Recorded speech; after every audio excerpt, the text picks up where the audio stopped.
the situation around Ukraine, I would like to start with what Western countries are doing. On the one hand, they talk about peace in a context, including the same conference where they try to invite everyone, pretending that it will deal with some kind of world order. In fact, all this is far from the truth, and their specific steps in the latter.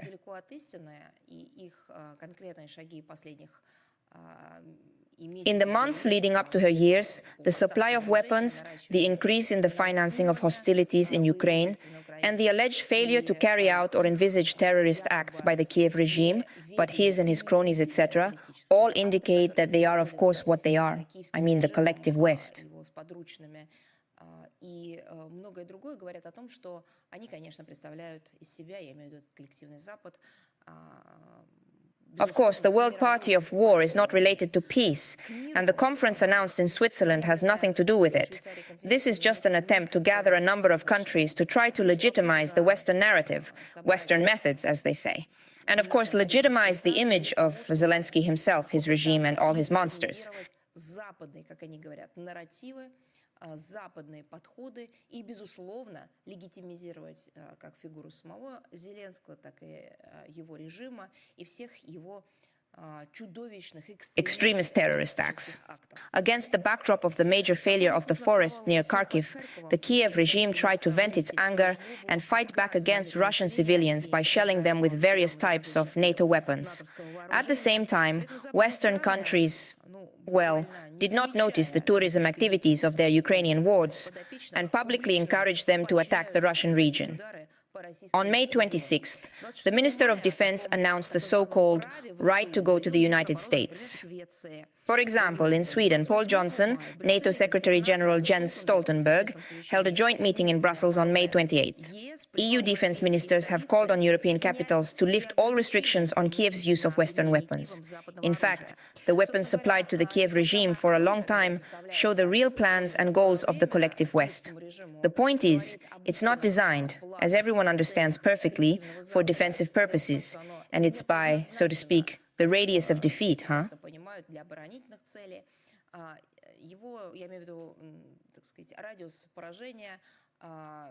The technical characteristics of these weapons, which fell into the hands of the extremist regime in Kiev, are exactly what NATO capitals are now openly talking about encouraging Zelensky and UN Wu to attack civilian infrastructure on our territory.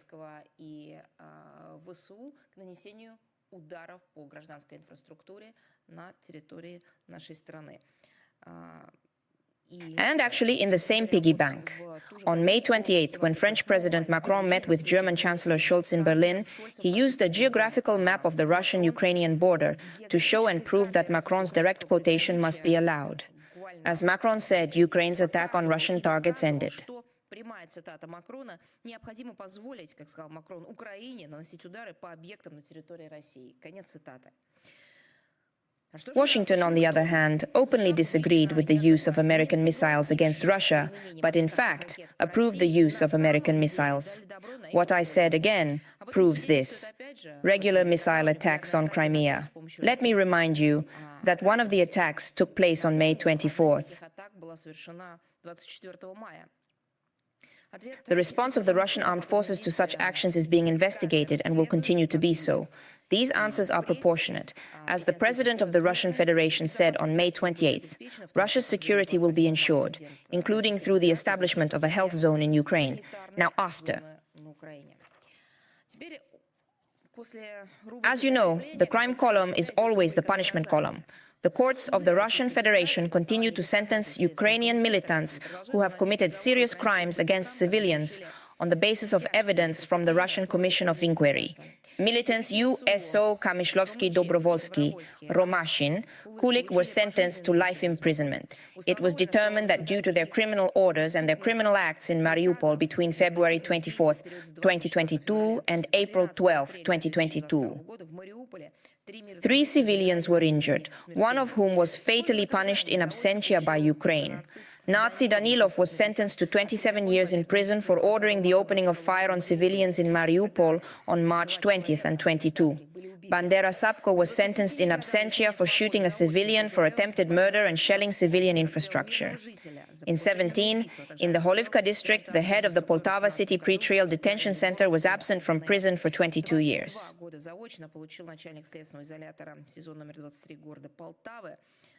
On the bag, he was convicted of abusing prisoners of war from April 22nd to the present. And Shevchuk was sentenced to 24 years in prison for the intentional murder of a civilian in Mariupol on March 22nd. We have repeated it, we are doing it again, and we will continue to do it. All crimes committed by the Kiev regime will receive due legal assessment, and no one will get away with it.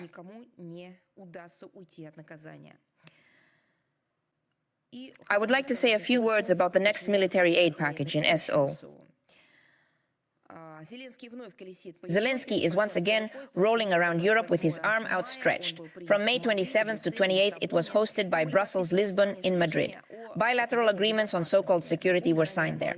Let me remind you that a similar document has been concluded earlier, and I will emphasize that it is very important that there is no legal force, but the word has been concluded again. And it may be possible to be placed in quotation marks in Kiev with Britain, Canada, Germany, France, Italy, Denmark, and other countries. One of the main provisions of such a document has been commented on is that Western countries confirm that they will continue to provide military aid to the United States. Spain announced a $1 billion and $2 billion military aid package. It will include missiles for the Patriot air defense system of the Leopard tank. However, only 6 parts of the weapons will be delivered from the existing arsenal, and the rest will be ordered by Spanish in PK. Belgium intends to spend about $1 billion on height, needs over 24 years. Do it now and transfer 30 F-16 fighter jets before the age of 28. All this information is in great demand, and so are those who need it.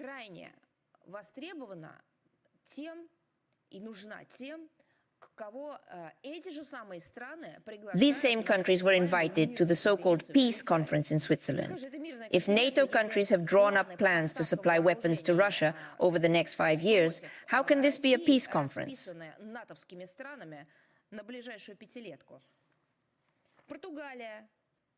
Portugal? Yes, he can't boast of a similar scale, but the Europeans who scraped $130 million followed SIS's example, in fact, acting under their pressure and stimulating the development of the country's military industry at the expense of Ukraine. However, even their combined potential has not and will not change the situation on the battlefield in favor of the Kiev regime. NATO Secretary-General Jens Stoltenberg's statement on May 27th directly quoted EU countries as supplying 99% of their weapons. But this is not enough. Another strong confirmation of this, well, A, the Kiev regime's genocide against its own people about the mobilization in Ukraine, as you know, after the passage, so to speak. This horrible mobilization law came into effect in Ukraine. Before that, my own weapons were exhausted. My own money is now running out of my own people.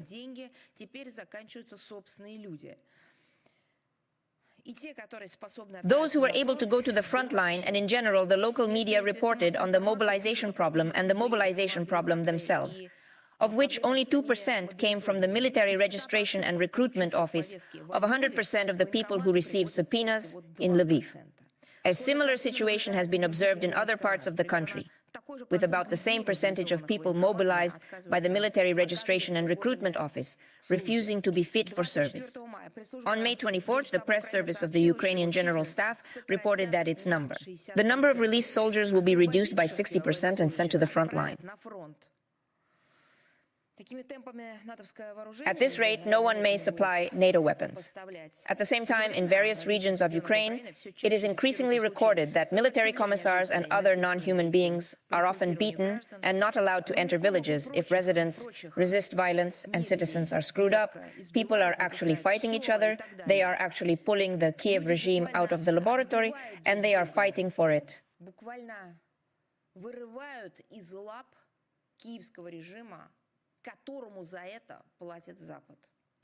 The West is paying the price in Ukrainian society, and dissatisfaction with class inequality is also growing. The authorities want to send the extremely poor and the population to the front line. Actually, I'm talking. So not far from the new Independence Square, who will go to it? We understand that the Kiev regime is clearly also worried about these new protesters. An event or possible event is just what drives people away.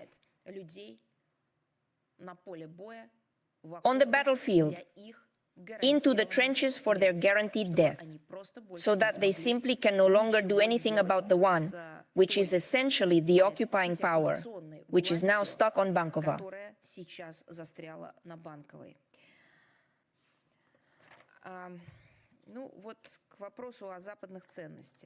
Well, on the issue of Western values, on May 27th, the European Union established a new sanctions regime under far-fetched pretexts against Russia. Now it is being introduced for alleged human rights violations and repression of civil society and democratic opposition. The state can come up with such a thing. This new sanctions regime can only be called a new one conditionally.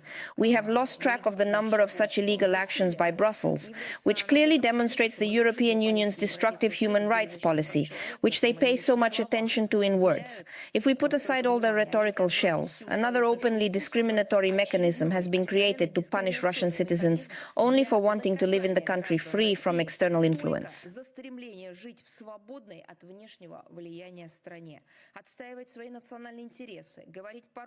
Defend your national interests, speak Russian, just be a citizen, love your motherland. We believe that these sanctions are a flagrant violation of international law, including the principle of non-interference in the internal affairs of sovereign states. This is a clear manifestation of neocolonialism. In the colonial way, the use of human rights protection institutions to solve their own narrow and selfish tasks led to the instrumentalism of countries in their struggle against unpopular countries and transformed international relations from equal cooperation to the dictates of some correct democracies. The European Union plays one of the leading roles in this process, while Russia has always opposed attempts to manipulate human rights issues and satisfy political interests, so it has become a regular target of these most punitive people.